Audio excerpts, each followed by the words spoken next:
The clinking of ice against glass and the low murmur of conversation filled the dimly lit restaurant.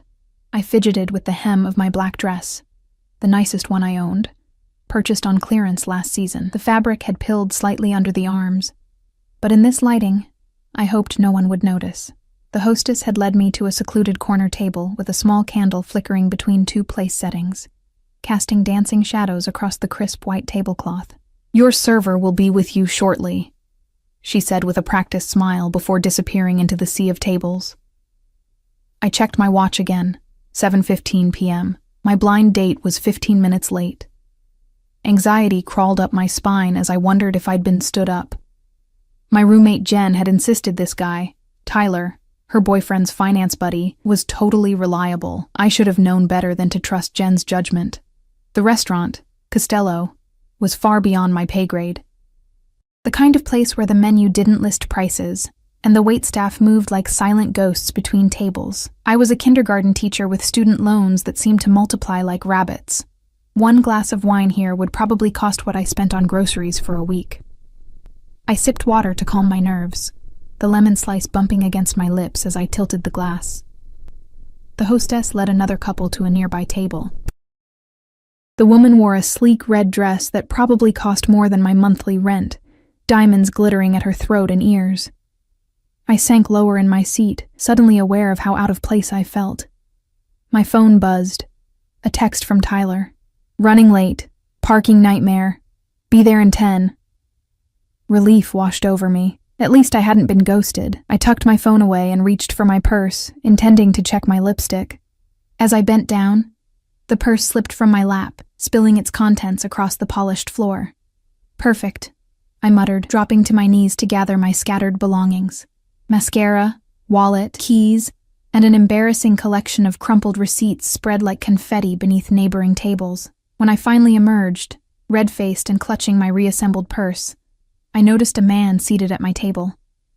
He hadn't been there before. My first impression was of imposing stillness. In a room full of movement and noise, he seemed to exist in his own pocket of silence.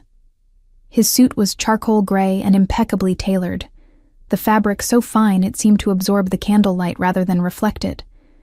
His dark hair was cut short at the sides but longer on top, styled back with precision.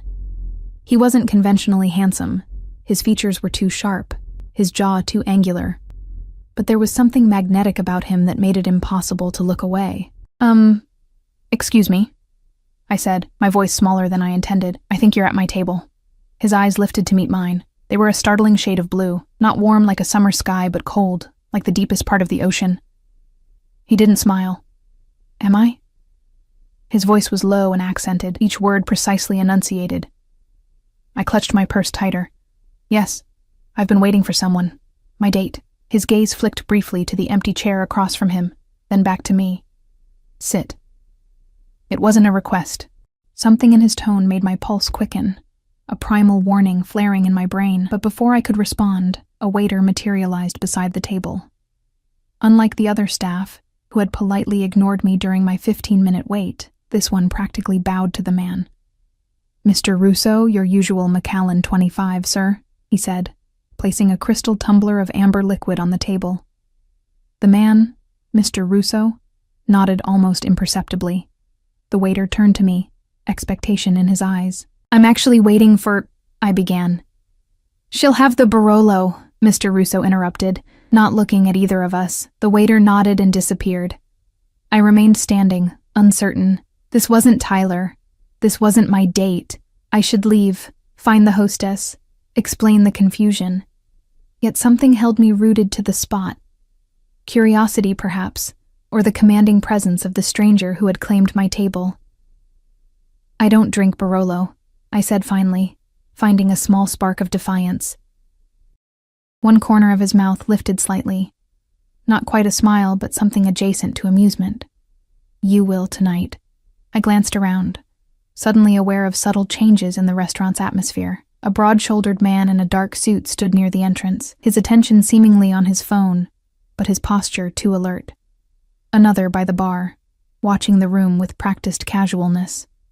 Both wore nearly identical suits. Both had the same vigilant stillness. When I looked back at Mr. Russo, He was studying me with unnerving intensity. "Your name?" he said. Again, not a question. "Emma," I replied, surprising myself with my honesty. "Emma Collins." "Sit, Emma Collins." This time I did. The chair scraped softly against the floor as I pulled it out. I sat perched on the edge, ready to flee at any moment. The waiter returned with a glass of deep red wine, placing it carefully before me. I didn't touch it. "You're waiting for someone, Mr. Russo observed, taking a sip of his whiskey. "A blind date," I admitted, wondering why I was sharing this with him, "but I think there's been a mix-up with the tables." He made a sound that might have been a chuckle, though his expression remained impassive. "No mix-up. Fate, perhaps." The word hung between us, heavy with implication. I felt a shiver run down my spine despite the warmth of the restaurant. "I should go find my actual date," I said, making no move to stand. "Tyler Hoffman," he said, and my blood ran cold. 32, works at Goldman, lives in a high-rise on Riverside Drive, currently sitting at a table near the kitchen, looking increasingly agitated. I stared at him, shock rendering me momentarily speechless. "How?" "I make it my business to know who enters my establishment," he said simply. "Your establishment?" The pieces clicked together slowly.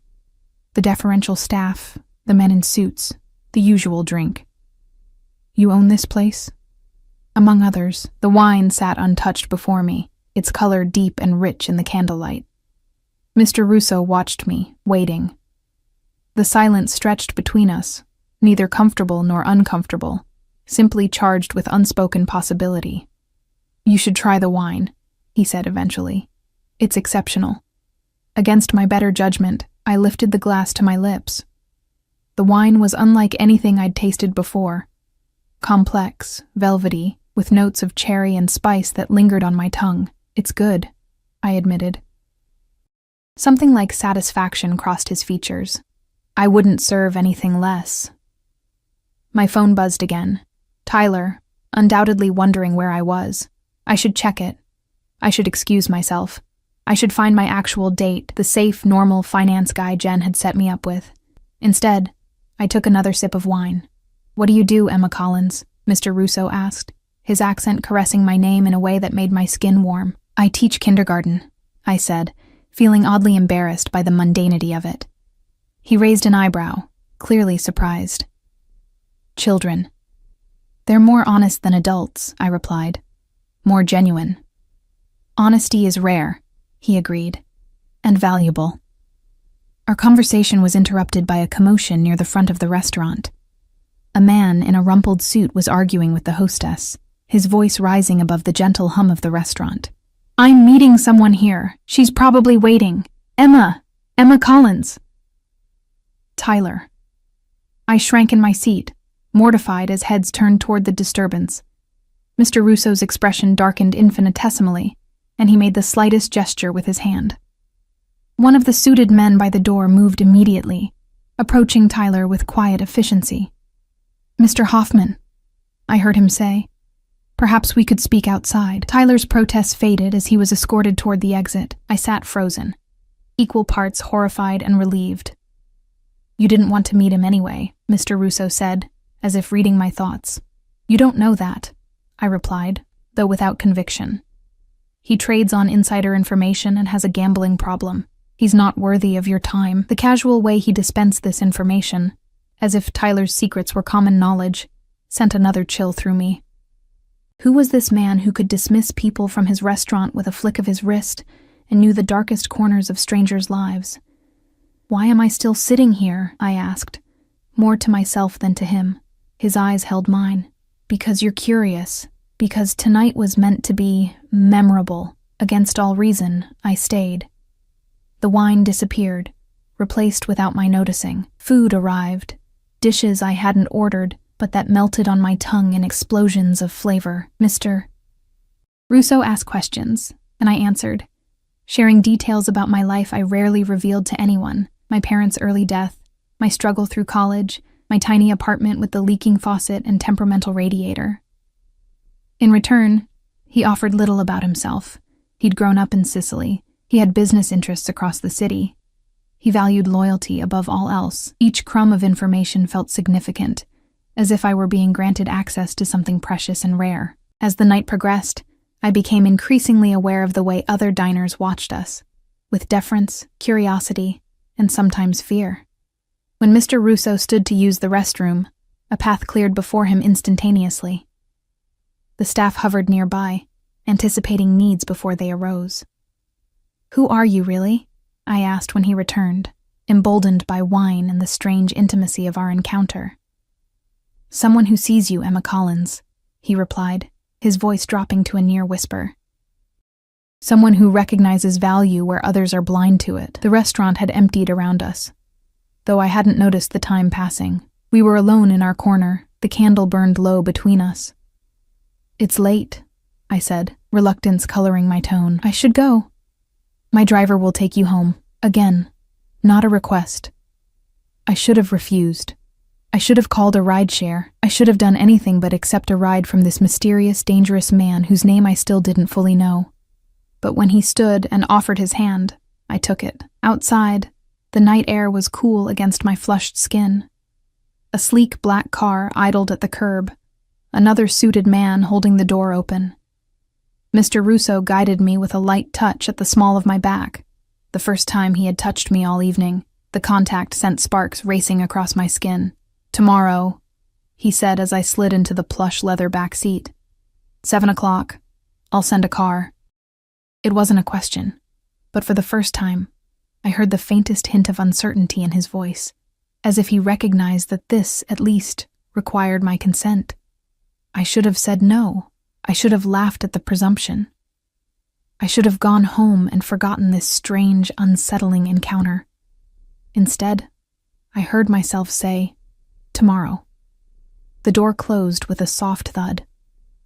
Through the tinted window, I saw Mr. Russo watching as the car pulled away from the curb. Only then did I realize I still didn't know his first name, or exactly what kind of man could command such power and fear with mere gestures.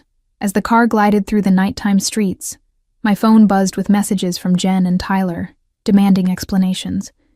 I turned it off, closing my eyes against the neon lights of the city. Tomorrow. The word echoed in my mind like a promise, or a threat. What I didn't know then was that by sitting at the wrong table, by the simple mistake of meeting Alessio Russo, the most feared man in the city, I had inadvertently changed the course of my life forever, and there would be no going back. I barely slept that night. My apartment, which had always felt like a cozy sanctuary despite its flaws, now seemed claustrophobically small. The dripping faucet I'd grown accustomed to sounded unnaturally loud in the darkness, each drop an accusation. What had I agreed to? What did I know about this man beyond his commanding presence and his apparent ownership of at least one high-end restaurant? Morning brought no clarity. I went through the motions of my daily routine, brushing my teeth while staring at my reflection in the bathroom mirror. Did I look different? Could my kindergartners sense the strange electricity running through my veins? "Miss Collins, your face is all red," observed Lily during circle time, her small finger pointing at my cheeks. "Is it?" I touched my face self-consciously. I must be coming down with something. The lie came easily, but it didn't convince Lily, who continued to study me with the unfiltered curiosity only 5-year-olds possess.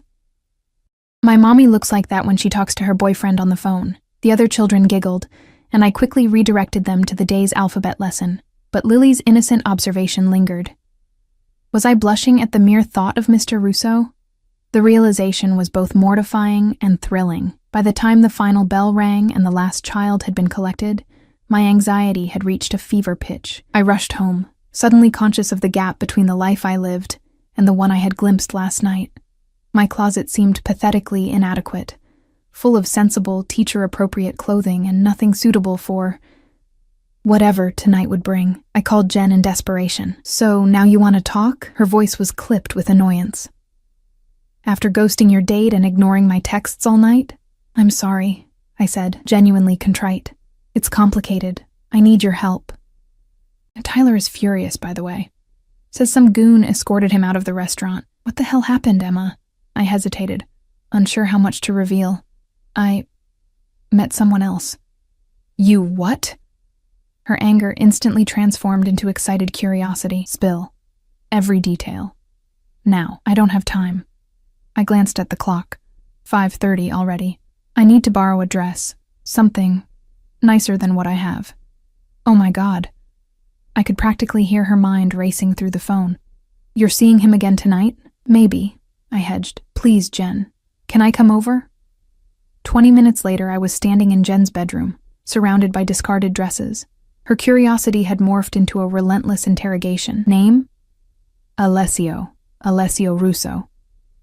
The name felt foreign on my tongue. I'd learned it only when the driver had asked where Mr. Alessio wanted me taken. What does he do?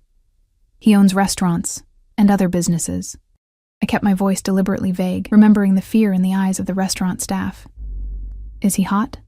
I paused, considering. Not exactly. He's powerful. Jen raised an eyebrow. Powerful how? It's hard to explain. I slipped into a midnight blue dress she'd handed me. He just commands attention. Rich? Definitely. She zipped me up, then spun me to face her full-length mirror. The dress was simple, but elegant, with a neckline that dipped just low enough to be interesting without being inappropriate. The fabric clung to curves I usually kept hidden beneath cardigans and A-line skirts. Perfect, Jen declared. Now shoes. By 6:45, I was transformed, at least on the surface. Jen's dress, her strappy heels, her makeup expertise, and a spritz of her most expensive perfume had created a version of Emma Collins I barely recognized. But beneath the polished exterior, my heart hammered with apprehension. Text me every hour, Jen instructed as I prepared to leave. And if anything feels off, just call. I'll come get you. I nodded, though we both knew the fragile safety net of her promise would be useless against whatever force Alessio Russo represented. At precisely 7 o'clock, my phone buzzed with a text from an unknown number. Car waiting downstairs. The same sleek black vehicle from the previous night idled by the curb.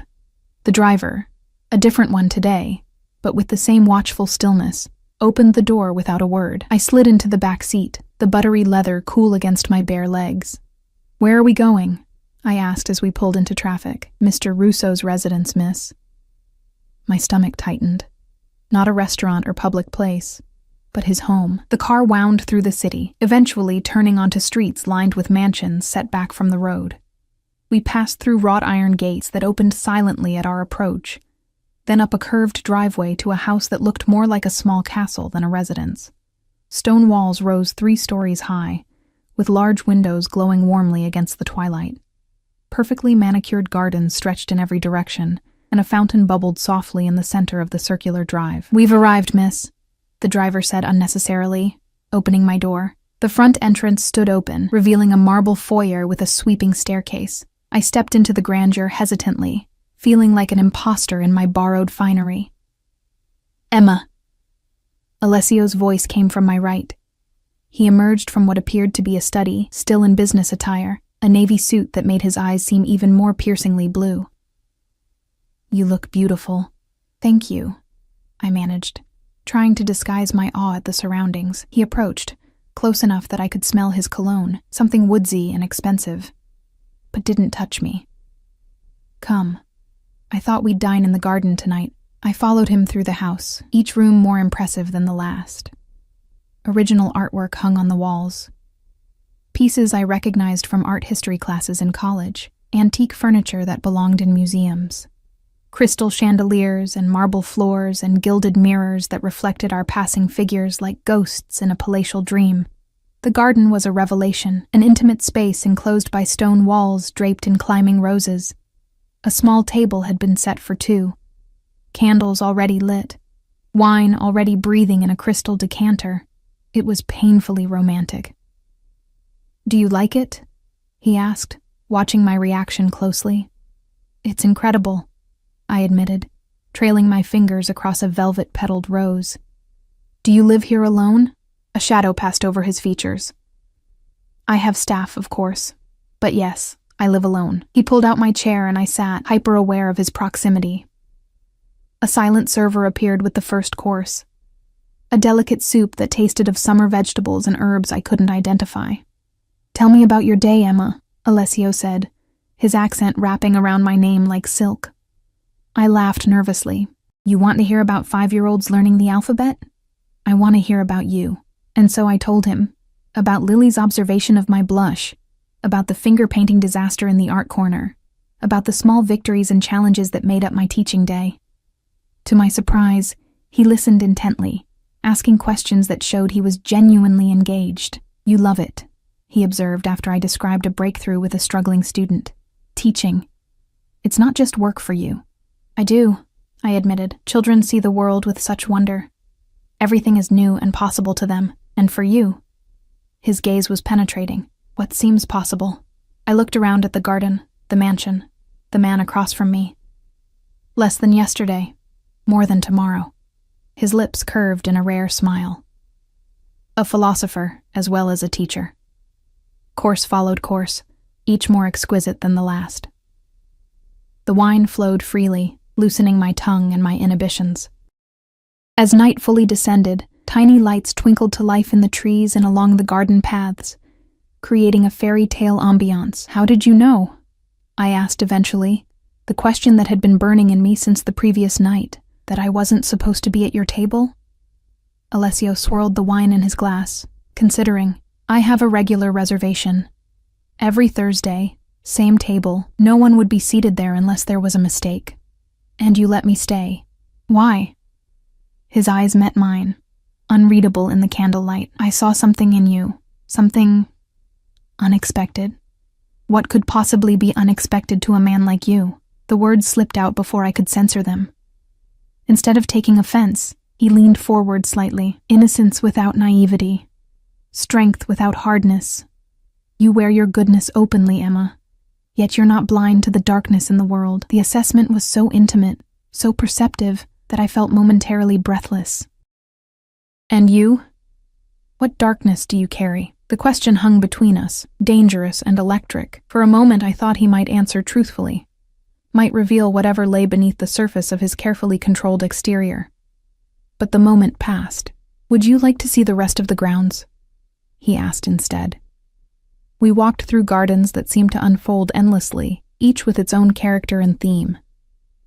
A Japanese meditation garden with a stone bridge arcing over a koi pond. A formal rose garden with pathways that formed geometric patterns. A wild, rambling section that mimicked an English cottage garden.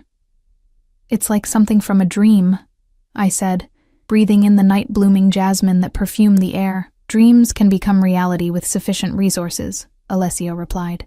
And determination. Is that how you built all this? Determination?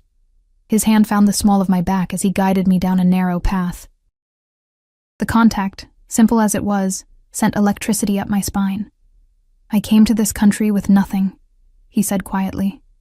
Everything I have, I've built myself. And how exactly did you build it? I pressed, emboldened by wine and the intimacy of the night. What business are you really in, Alessio? We had reached a small pavilion overlooking a reflecting pool. The moon's image rippled on the surface of the water, broken and remade with each breath of wind. You ask dangerous questions, Emma Collins. Do I have reason to be afraid of the answers? He turned to face me fully, his expression grave. Perhaps, but I think not of me. Before I could respond, the sound of approaching footsteps interrupted us. A man in a suit, one I recognized from the restaurant, appeared on the path. Mr. Russo. He spoke in Italian, rapid and urgent. Alessio responded in the same language, his tone sharp with authority. The exchange continued for several moments, tension evident in both men's postures. I stood awkwardly to the side, understanding nothing but sensing that something significant was happening. Finally, Alessio turned back to me. I apologize, Emma. There's a matter I must attend to. Is everything okay? A business concern. His expression had closed off, becoming the mask of the man I'd first met at the restaurant. Nothing for you to worry about. He escorted me back toward the house, his stride purposeful now, the leisurely exploration of the gardens forgotten. In the foyer, he stopped. My driver will take you home, he said, his tone professional, distant. I've enjoyed our evening. The abrupt dismissal stung more than it should have. That's it? I've enjoyed our evening? Something flickered in his eyes, regret, perhaps, or frustration. Emma. It's fine. I interrupted, pride rising to mask my hurt. Thank you for dinner. It was lovely. I turned to leave, but his hand caught my wrist, stopping me. His touch was gentle but unyielding. Tomorrow, he said, his voice low and urgent.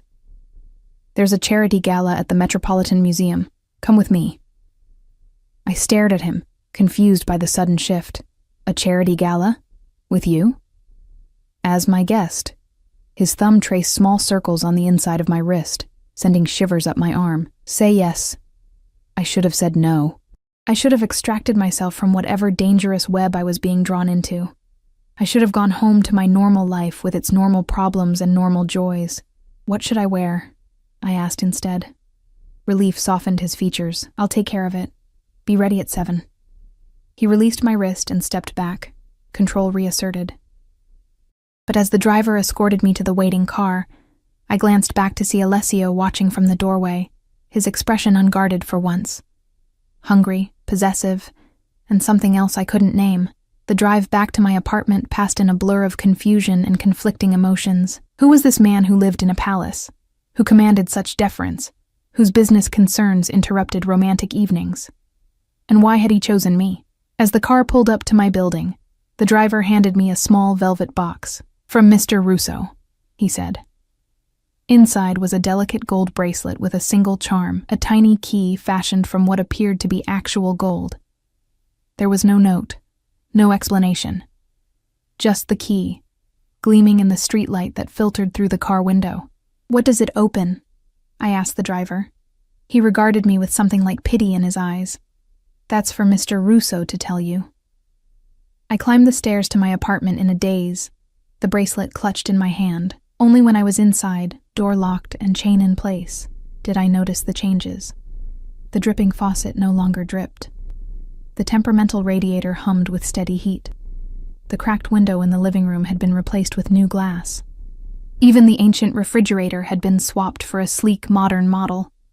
On my kitchen counter sat a single red rose in a crystal vase, with a card bearing just 2 words in elegant script. Until tomorrow. I sank onto my sofa, the bracelet still in my hand, its golden key catching the light. What had I gotten myself into? And more troublingly, why didn't I want to escape? The package arrived at noon the next day. 2 men in black suits delivered it, one carrying the large white box, the other scanning the hallway with watchful eyes. Neither smiled when I opened the door. From Mr. Russo, said the first man, extending the box toward me. I accepted it wordlessly, feeling the weight of whatever was inside. The men departed without another word, their footsteps echoing down the stairwell. With trembling fingers, I untied the satin ribbon. Nestled in layers of tissue paper lay a gown of such exquisite beauty that I gasped aloud. The fabric was a deep emerald green that shimmered subtly as I lifted it from the box. Silk so fine it felt like water running through my hands. The design was deceptively simple. A fitted bodice with a sweetheart neckline, thin straps, and a skirt that would undoubtedly flow like liquid when worn. Beneath the dress was another smaller box. Inside, I found emerald earrings that caught the light and refracted it into tiny rainbows on my ceiling. Real emeralds, not costume jewelry or synthetic stones, but actual gems that probably cost more than my annual salary. The implications weren't lost on me. Alessio wasn't just inviting me to a charity gala. He was marking me as his. The dress, the jewelry. These were statements of ownership as much as gifts. I should have been offended. Instead, I found myself sliding my fingers along the silken fabric, imagining his reaction when he saw me wearing it. I called in sick to work, something I'd never done before, and spent the day in a state of nervous anticipation. I soaked in a bath scented with the expensive bath oils Jen had given me last Christmas, carefully styled my hair, and applied makeup with more attention than I'd ever given it. When I finally slipped into the gown, I hardly recognized the woman in the mirror. The dress fit as if it had been made specifically for me, which I realized with a start. It probably had been. How had he known my measurements? The thought should have disturbed me, but instead sent a shiver of something like excitement down my spine. At precisely 7 o'clock, my doorbell rang. This time, Alessio himself stood in the hallway, magnificent in a perfectly tailored black tuxedo. His eyes widened almost imperceptibly when he saw me, a reaction so subtle I would have missed it if I hadn't been watching for it. Emma, he said, his voice deeper than I remembered. You are breathtaking. Heat rushed to my cheeks. The dress is beautiful. It's not the dress. He stepped into my apartment, his presence immediately filling the small space. His eyes took in the changes his people had made. The fixed faucet, the new appliances. I see my staff took care of the issues. You had no right, I said, finding a momentary spark of indignation. You can't just come into my home when I'm not here and change things. Instead of being angered by my reproach, Alessio seemed pleased by it. You're right. I apologize for the intrusion. He reached into his pocket and withdrew a small velvet pouch. Perhaps this will serve as adequate penance. Inside was a matching necklace to complement the earrings, a teardrop emerald suspended from a delicate gold chain. I can't accept this, I protested weakly. You can. He took the necklace and moved behind me. You will. His fingers brushed against my neck as he fastened the clasp, leaving goosebumps in their wake. The stone settled cold against my skin, warming quickly to my body temperature. There, he said softly, his breath stirring the hair near my ear. Now you're ready. The car waiting downstairs was different from the previous nights. A Rolls-Royce with butter-soft leather seats and a privacy screen separating us from the driver. As we pulled away from my modest apartment building, I felt as though I were leaving more than just my neighborhood behind. You seem nervous, Alessio observed, watching me fidget with the emerald pendant. I've never been to anything like this before, I admitted. I teach kindergarten. Charity galas at the Met aren't exactly in my social calendar. His hand covered mine, stilling my nervous movements. You belong anywhere I take you, Emma. Remember that. The possessiveness in his tone should have alarmed me. Instead, I found myself leaning into it, craving the certainty he offered in a world that had always felt unstable. The museum steps were crowded with New York's elite, women in designer gowns and men in tuxedos milling about under the watchful eyes of security and the flashing cameras of paparazzi. As our car pulled up to the entrance, I felt panic rising in my chest. I can't do this, I whispered. Alessio's eyes met mine. Do you trust me? The question hung between us, weighted with meaning beyond this moment. Did I trust him? This man I barely knew, whose power I could feel but not understand, whose interest in me remained a mystery? I'm trying to, I answered honestly. He nodded once, accepting this. That's enough for now. When the car door opened, Alessio emerged first, then extended his hand to help me out. The moment we appeared, a hush fell over the nearest group of attendees. I felt their stares like physical touch. Curious, assessing, some hostile. Alessio's hand pressed against the small of my back, guiding me up the steps with confident ease. Russo, I heard someone murmur. With a woman. That's new. Who is she? Another voice whispered. Not his usual type. I kept my eyes forward, chin lifted, drawing strength from Alessio's unwavering presence beside me. Inside, the great hall had been transformed into a glittering wonderland. Crystal chandeliers cast prismatic light over the gathering of beautiful people. A string quartet played softly in one corner, nearly drowned out by the buzz of conversation. Mr. Russo. A silver-haired man approached us immediately, hand extended. We weren't sure you'd attend this year, Senator. Alessio greeted him with a nod, briefly clasping the offered hand. May I introduce Emma Collins? The senator's eyes assessed me quickly, a flash of curiosity quickly masked by political charm. A pleasure, Ms. Collins. Any friend of Alessio's is a friend of mine. More introductions followed, a blur of important names and calculating gazes. A judge, a police commissioner, the owners of several prominent businesses. Each greeted Alessio with a mixture of respect and wariness that I found increasingly unsettling. They're afraid of you, I observed quietly when we finally had a moment alone, champagne flutes in hand. Alessio's expression revealed nothing. Respect and fear often look similar from a distance, and up close. His eyes met mine, something dangerous flickering in their depths. Up close, they're both about power. Who has it? Who wants it? Who's willing to do what to keep it? Before I could respond, a commotion near the entrance drew our attention. A group had just arrived, centered around a tall, dark-haired man whose stance radiated the same controlled power as Alessio's. Alessio's body tensed beside me, his expression hardening into something I hadn't seen before. "Interesting," he murmured, more to himself than to me. "What is?" "That Vittorio Calabresi would dare to show his face here. In my territory." The name meant nothing to me, but the cold fury in Alessio's voice sent a chill down my spine. I watched as the newcomer's eyes scanned the room, eventually landing on us. A smile spread across his face. Not warm, but predatory, and he began making his way in our direction. "Alessio," the man called, his accent thicker than Russo's. "What a pleasant surprise." "Vittorio." Alessio's voice was ice. "I wasn't aware you'd received an invitation." "Money opens many doors, old friend. Even yours, it seems."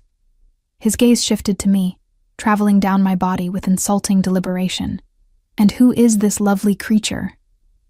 Before Alessio could answer, I extended my hand. "Emma Collins." Vittorio took my fingers, bringing them to his lips. "Enchanted Bella. Tell me, how did a rose like you come to be among the thorns?" I withdrew my hand, fighting the urge to wipe it against my dress. "I'm with Alessio, so I see." His smile widened, eyes darting between us. How unexpected. The tension crackling between the two men was palpable. Around us, conversations had quieted as people sensed the brewing confrontation. "If you'll excuse us," Alessio said, his hand finding the small of my back again. "Emma and I were just leaving." "So soon?" Vittorio's mock disappointment couldn't hide his triumph at having disrupted our evening. "But the night is young, and I've only just arrived. Perhaps the lovely Emma would prefer to stay. With more entertaining company?" I felt Alessio go rigid beside me. When he spoke, his voice was so low only I and Vittorio could hear it. "Speak to her again. Look at her again, and it will be the last mistake you ever make." The threat hung in the air between them, deadly serious. For a moment, I glimpsed something beneath Alessio's controlled exterior, something violent and ruthless that confirmed every suspicion I'd had about what kind of man he truly was. Vittorio merely laughed, though the sound didn't reach his eyes. "Always so dramatic, Russo. Some things never change." He inclined his head toward me. "Until we meet again. Bella Emma." As he sauntered away, I turned to Alessio, questions burning on my tongue, but the expression on his face stopped me cold. "We're leaving," he said, already guiding me toward the exit with gentle but insistent pressure. "Now." In the car, the silence stretched between us, taut as a wire. Alessio stared out the window, his profile harsh in the passing streetlights. His hand rested on the seat between us, fingers curled into a fist so tight his knuckles showed white. "Are you going to tell me what that was about?" I finally asked. "No." The bluntness of his answer stung. "I think I deserve to know why I was just used as a pawn in whatever game you and that man are playing." Alessio's head turned sharply. "Is that what you think? That you're a pawn? What else would I be? I don't even know who you really are." My voice rose with frustration and fear. Everyone there knew. I could see it in their eyes. The senator, the judge. They know exactly what kind of man Alessio Russo is, but I'm the only one in the dark. His expression softened marginally. "Perhaps it's better that way. Better for whom? Not for me." I clutched the emerald pendant at my throat. "You dress me up like a doll, parade me around your world, but you don't think I deserve the truth?" The car had stopped moving, but I was too focused on Alessio to notice where we were. His eyes searched my face, looking for something I couldn't name. "The truth," he repeated, the words heavy with meaning. "Are you certain that's what you want, Emma?" "Yes." He was silent for a long moment, weighing something in his mind. Then he reached forward and lowered the privacy screen. "Take us to Pier 86, he instructed the driver. The car pulled back into traffic. I stared at Alessio, confusion replacing some of my anger. "Where are we going?" "Somewhere we can talk privately."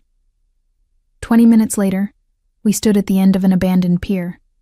The water of the Hudson lapped against the pilings below us, black and glittering with reflected city lights. The night air was cool against my bare shoulders, but I barely noticed the chill. Alessio had removed his jacket and draped it over me without asking.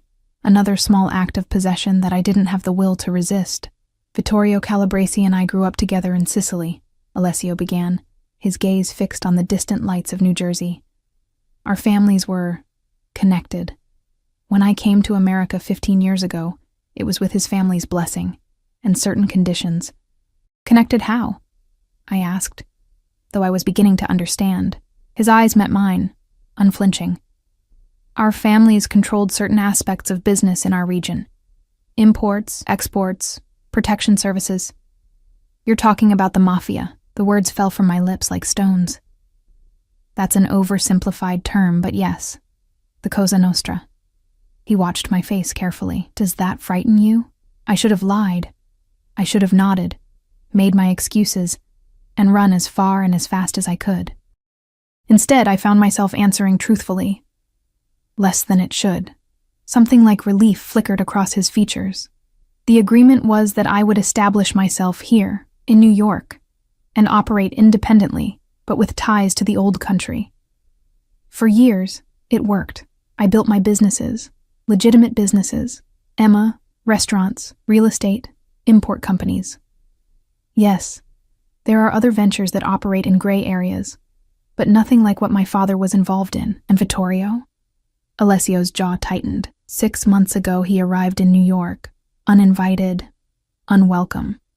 He's been attempting to undermine certain aspects of my business. Tonight was a power play, showing himself in public at an event he knows I always attend. Using me to get to you, I surmised. Yes. The honesty was refreshing, even as the implications terrified me. Why me, Alessio? Why did you let me stay at your table that night? Why all of this? I gestured to the dress, the jewelry, the night. He turned to face me fully, his expression more open than I'd ever seen it. Because from the moment I saw you, I knew you were different, pure in a way I've never known, untouched by the darkness I've lived in. I'm not some innocent child, I protested. No, you're a woman. Strong, intelligent, compassionate. His hand came up to cup my cheek, his touch surprisingly gentle for a man with so much violence in his past. Do you have any idea how rare that is in my world? How precious? The raw emotion in his voice made my heart stutter. I'm a kindergarten teacher from Queens. There's nothing special about me. Everything about you is special, Emma Collins. His thumb traced my lower lip, sending sparks of electricity down my spine. And now that I've found you, I don't intend to let you go. The possessiveness in his declaration should have repelled me. Instead, I found myself leaning into his touch, craving the certainty he offered in a world that had always felt unstable. I can't be part of your world, I whispered. The violence, the danger. You won't be. His voice was firm, resolute. I'll keep that separate. Always. You'll never see that side of me, never be touched by it. You can't promise that. Not after tonight. His expression darkened. Vittorio was a mistake. One that will be corrected. The calm way he said it sent a chill through me. What does that mean? It means you don't need to worry about him anymore. I stepped back, breaking contact with his hand. Are you going to kill him? Alessio's silence was answer enough. I can't be with someone who solves problems that way, I said, my voice stronger than I felt. I won't.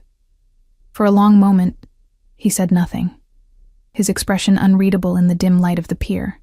Then, slowly, he nodded. For you, he said finally, I'll find another solution.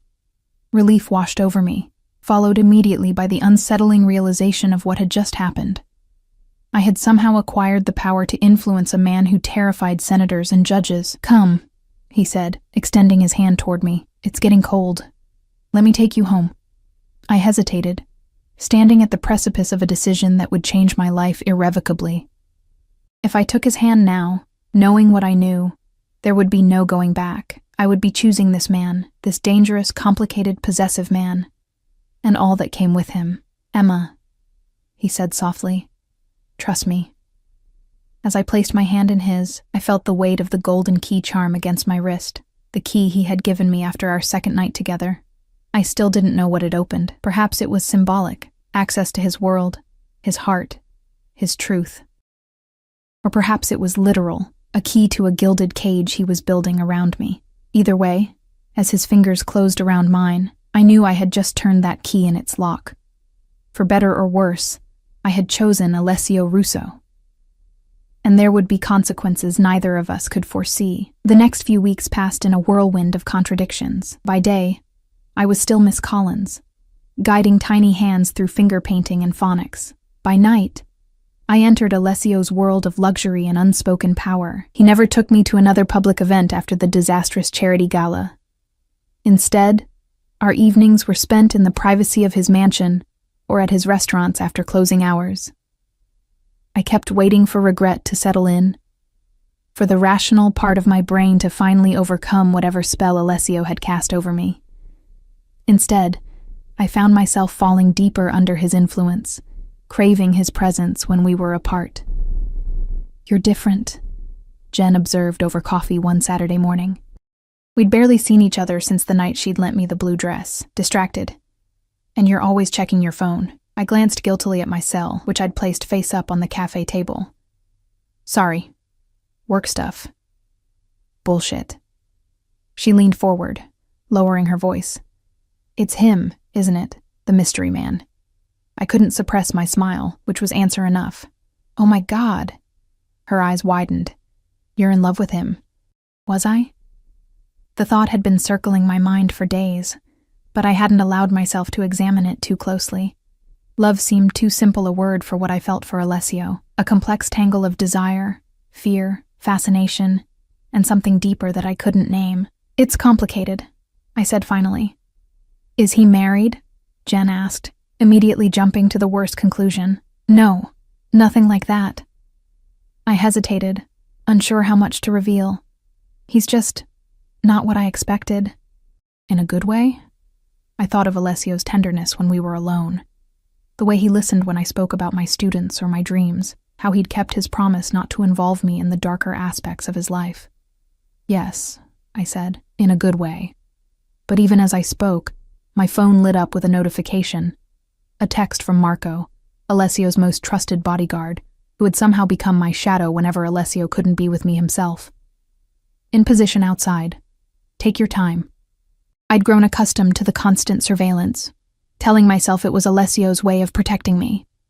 But sometimes, in quiet moments like this, the reality of my new normal struck me with disturbing clarity. Later that evening, Alessio and I sat in his private library, a cavernous room lined with leather-bound books and warmed by a crackling fireplace. I was curled against him on a velvet sofa, his arm draped casually around my shoulders as he read through business documents. "Move in with me," he said suddenly, the words falling into the comfortable silence between us. I sat up, startled. "What?" "Move in with me," he repeated, setting aside his papers. "This house is too large for one person, and you're here most nights anyway." It was true. My tiny apartment had begun to feel like a temporary stop between visits to Alessio's world. "I can't just abandon my life," I protested weakly. "What life?" His question wasn't cruel, merely matter of fact. "Your apartment is falling apart. Your roommate is never there. You spend all your free time here. I have my job, my students." "You would still have your job." His hand found mine, fingers intertwining. "Nothing would change except your address." Everything would change, and we both knew it. Moving in with Alessio would be a public declaration of our relationship, an acknowledgement that I had accepted not just him, but everything he represented. "I need time to think about it," I said. He nodded, disappointment flickering briefly across his features, before his usual mask of control returned. "Of course." The next day, Sunday, Alessio was called away on business. I used the rare moment of freedom to visit my parents' graves, something I did every few months, though less frequently since meeting Alessio. The cemetery was peaceful, autumn leaves crunching beneath my feet as I made my way to their shared headstone. "I wish you could meet him," I said softly, placing fresh flowers in the small metal vase embedded in the ground. "I think you'd have questions." Concerns. I have them too. The stone offered no answers, just the engraved names of the two people who had loved me unconditionally. They had died in a car accident when I was 19. Long enough ago that the sharp edges of grief had softened, but recently enough that I still found myself reaching for the phone to call my mother when something significant happened in my life. He's not who you would have chosen for me, I continued.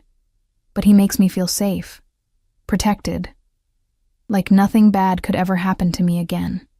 As I spoke the words, I realized their truth. Since Alessio had entered my life, the constant anxiety that had been my companion since my parents' death had receded. The fear of loss that had colored all my relationships had been replaced by a strange certainty. He won't leave me, I whispered. He won't die. He's too powerful for that. The delusion of this thought struck me even as I voiced it. No one was immune to death or disaster, perhaps especially not a man in Alessio's position. Lost in these thoughts, I didn't notice the black SUV parked near the cemetery gates until I was almost upon it. The window rolled down, revealing a face I recognized with a jolt of fear. Vittorio Calabresi. "Bella Emma," he called, his accent thick with false warmth. What a fortunate coincidence. I froze, every instinct screaming danger. There was no coincidence here. He had followed me, waited for a moment when I was alone. "Mr. Calabresi," I managed to keep my voice steady. "I was just leaving. Please, allow me to give you a ride." The rear door swung open. "I insist." The threat was implicit. I glanced around, hoping to see Marco or one of Alessio's other men, but the cemetery was deserted on this chilly Sunday afternoon. "That won't be necessary," I said, already reaching for my phone. "I have my own transportation." Before my fingers could touch my purse, a man stepped out from behind a nearby mausoleum, one of Vittorio's guards, his intention clear in his stance. "I think you misunderstand, Bella," Vittorio said, smile still in place. "This is not an invitation you can decline." My heart hammering, I calculated my options. Running would be futile. Screaming might bring help, but more likely would just accelerate whatever Vittorio had planned. "What do you want?"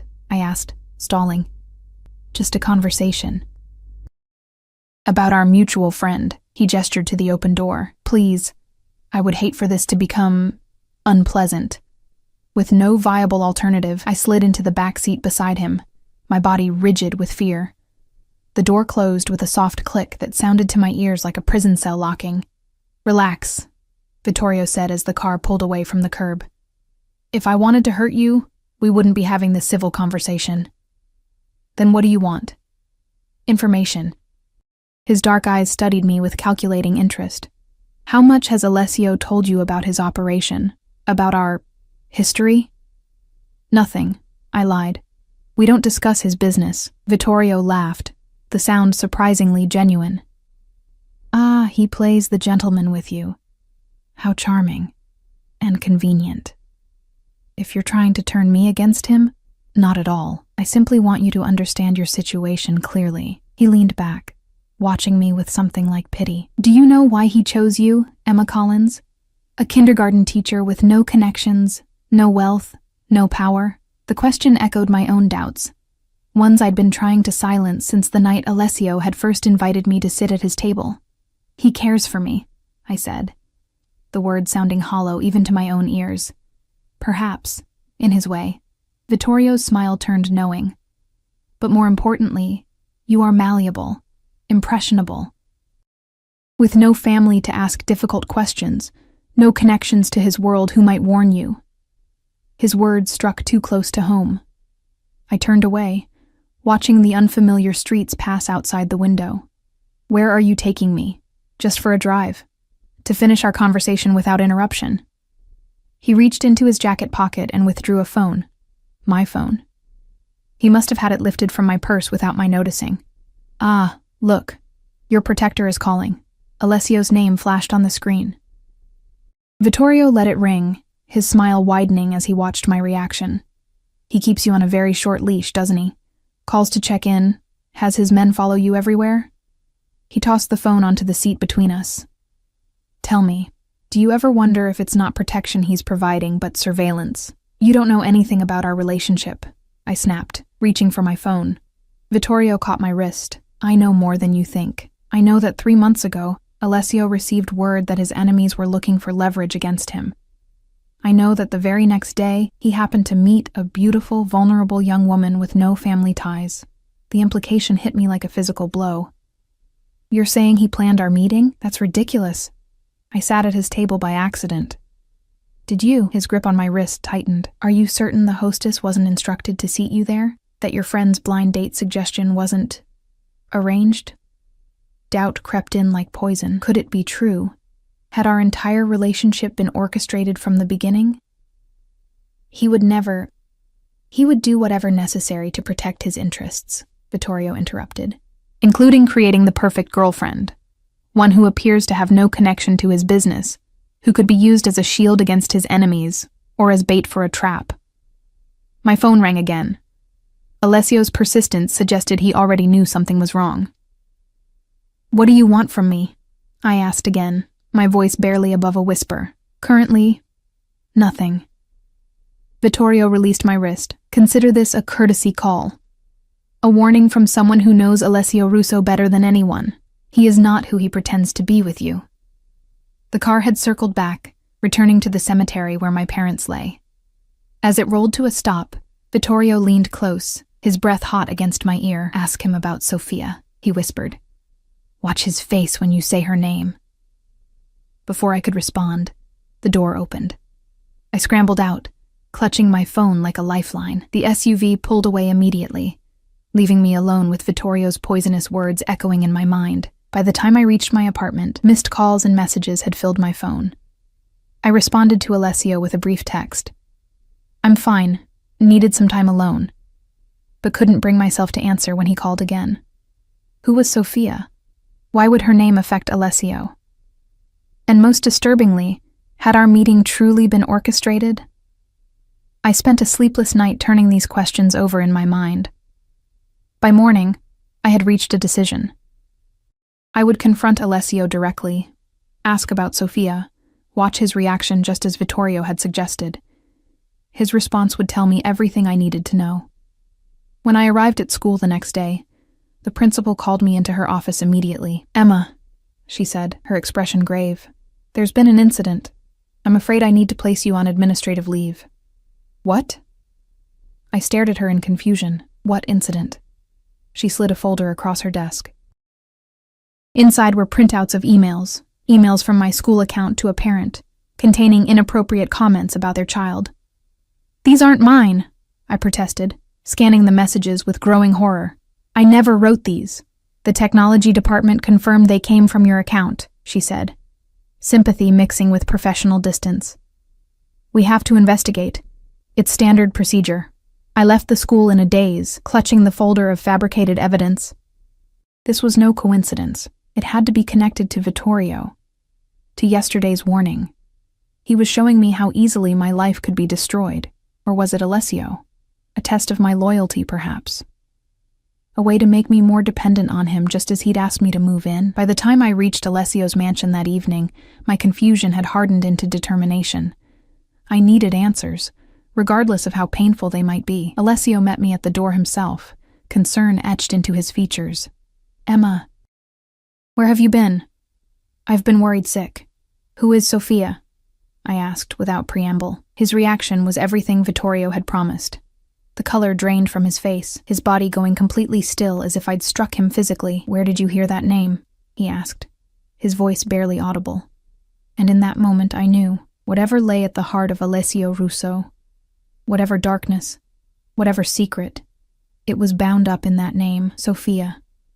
Alessio's hands trembled slightly as he poured himself a whiskey, the amber liquid sloshing against the crystal tumbler. We stood in his study, the heavy oak door closed behind us. I'd never seen him this unsettled, this vulnerable. Tell me who Sofia is, I repeated, standing my ground despite the fear coiling in my stomach. He took a long swallow of whiskey before meeting my gaze. Where did you hear that name? Does it matter? Yes. His voice hardened. It matters very much, I hesitated, weighing the risks of honesty against deception. Vittorio Calabresi, the crystal tumbler shattered in Alessio's grip. glass and whiskey spraying across the expensive carpet. Blood welled from his palm, but he seemed not to notice. "When?" he demanded. "When did you speak to him?" "Yesterday, at the cemetery." I lifted my chin. "He found me visiting my parents' graves." Alessio moved suddenly, reaching for his phone on the desk. "Marco!" he barked when the call connected. "Find Vittorio, now." "Alessio," I stepped forward, grabbing his wrist. "Stop. Just tell me who she is."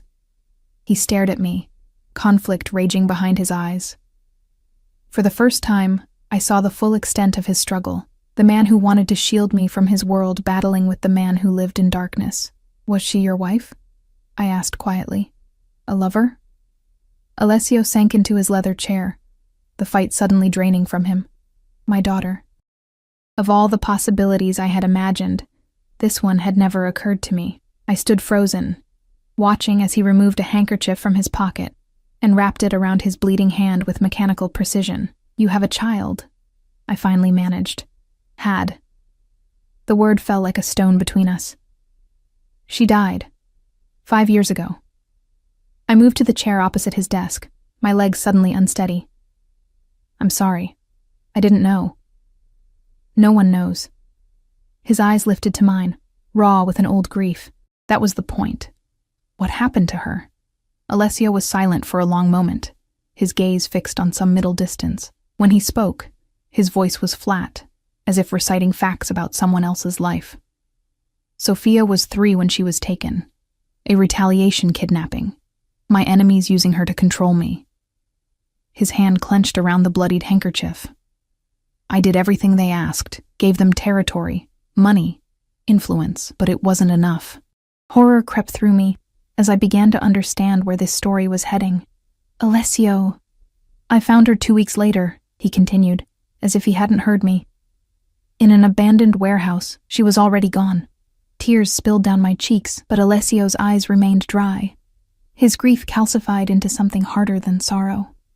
"After that, I erased her." His voice dropped to nearly a whisper. "Every photograph, every record, every trace that she had existed. I sold the house we'd lived in, fired the staff who had known her. I made it as if she had never been born. Why?" The question escaped before I could stop it. "Because the men who took her are still out there." His eyes met mine, blazing with a cold fury that made me shrink back. "And when I find them, when I finally make them pay, I don't want them to know it's coming. I don't want them to have any connection between Sophia and me that might warn them." The magnitude of his pain, and his rage, stole my breath. This wasn't just grief. It was vengeance stretched across years, a purpose that had consumed him. "Sophia's mother?" I asked softly. "Died in childbirth." He closed his eyes briefly. "I raised Sophia alone. She was everything." I thought of the empty mansion with its perfect gardens, the solitary man who commanded fear and respect throughout the city. How hollow his power must have seemed in the face of such loss. "What did Vittorio tell you?" Alessio asked, his composure returning by degrees. I hesitated, then decided on complete honesty. "He implied that our meeting wasn't an accident, that you arranged it because you needed someone with no family connections, someone who could be leverage or a shield." A bitter laugh escaped him, and you believed him. It wasn't a question, and I couldn't deny the doubt that had taken root. I don't know what to believe anymore. "Did you arrange for me to sit at your table that night?" "No." His answer was immediate and firm. "That was chance, Emma. Nothing more." "Then why me? Why did you let me stay?" Alessio rose from his chair and moved to the window, staring out at the darkness beyond. "Because when you smiled at the waiter, a genuine smile, not the practiced ones I see every day, something inside me recognized you." He turned to face me. "You reminded me that goodness still exists in the world, that not everything beautiful gets destroyed." The raw honesty in his voice made my chest ache. I wanted to believe him, needed to believe him, but Vittorio's words still echoed in my mind. "There's more," I said, forcing myself to continue.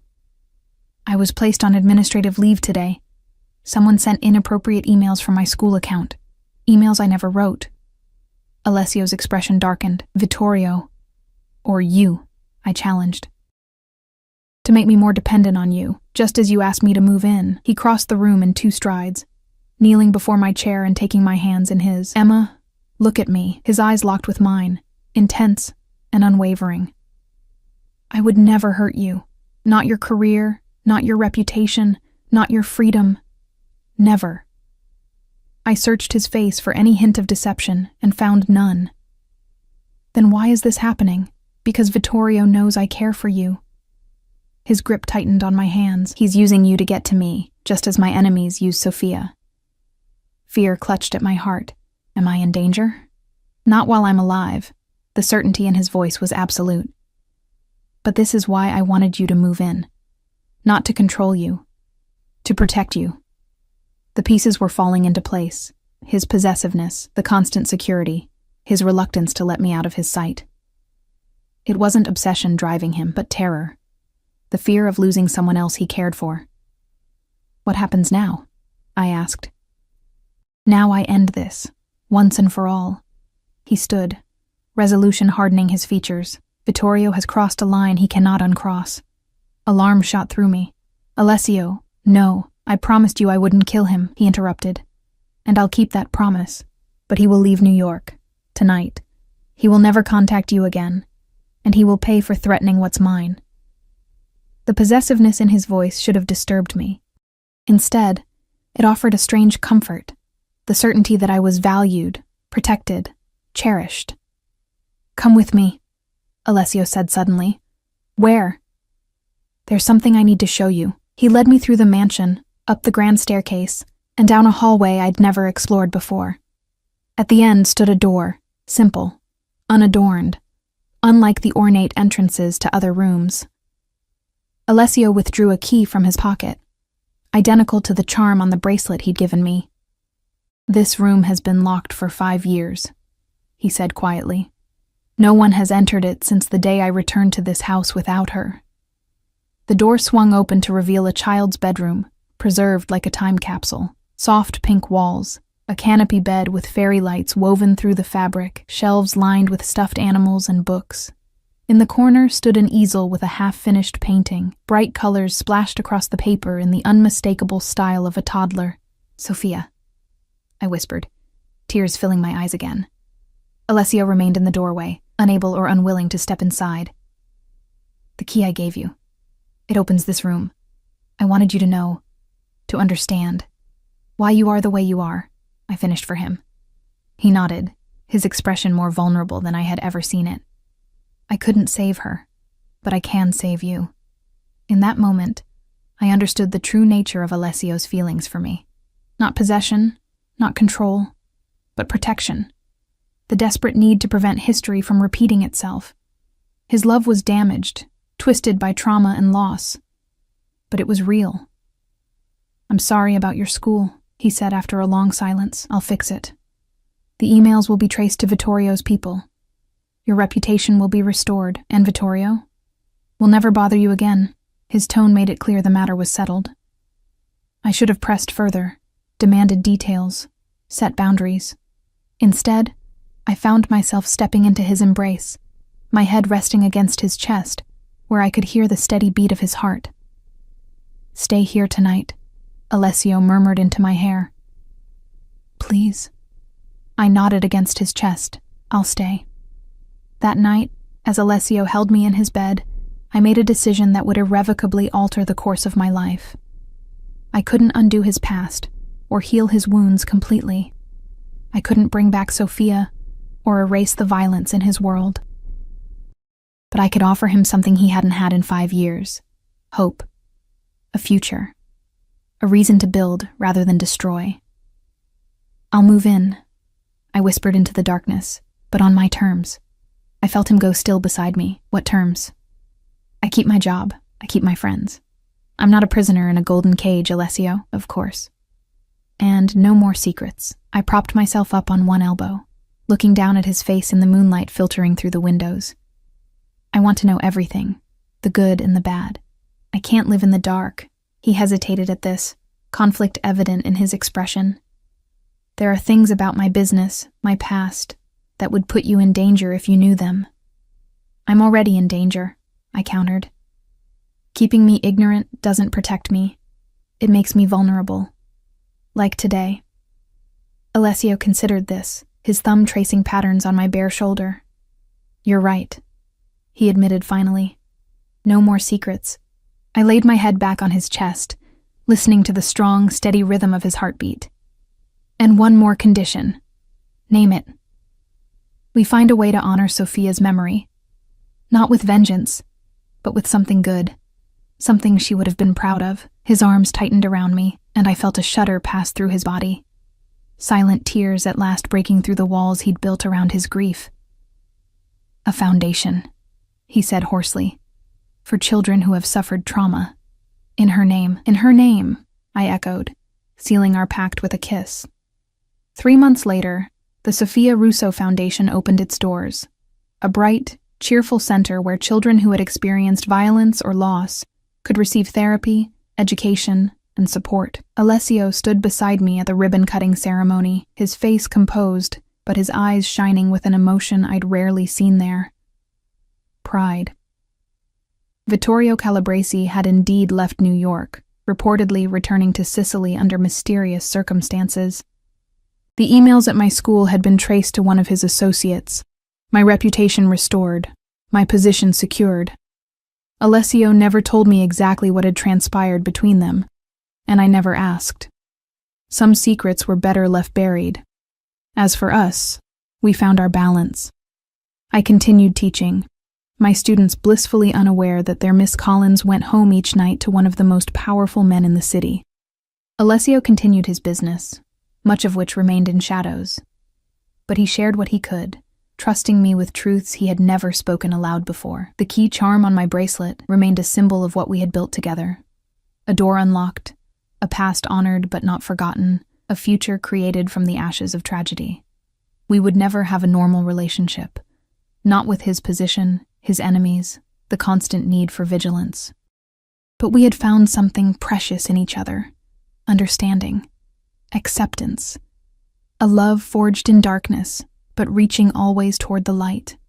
That night, as we stood on the balcony of what was now our home, Alessio wrapped his arms around me from behind, his chin resting on my shoulder as we gazed at the city lights below. I never believed in fate, he murmured against my ear, until you sat at the wrong table. I smiled, leaning back into his embrace, the right table, as it turns out. He turned me to face him, his eyes, those cold blue eyes that had once frightened me, now warm with an emotion I never tired of seeing. Ti amo, Emma Collins, he said softly. With everything I am, and I love you, I replied, shadows and all. As his lips met mine, I knew this was no fairy tale ending. There would be challenges ahead, dangers I couldn't foresee, compromises I would have to make. But I had chosen this life with open eyes, had chosen this complicated, damaged, fiercely loving man. And in that choice, I had found my own power, my own voice, my own unexpected destiny. Sometimes the wrong table is exactly where you're meant to be.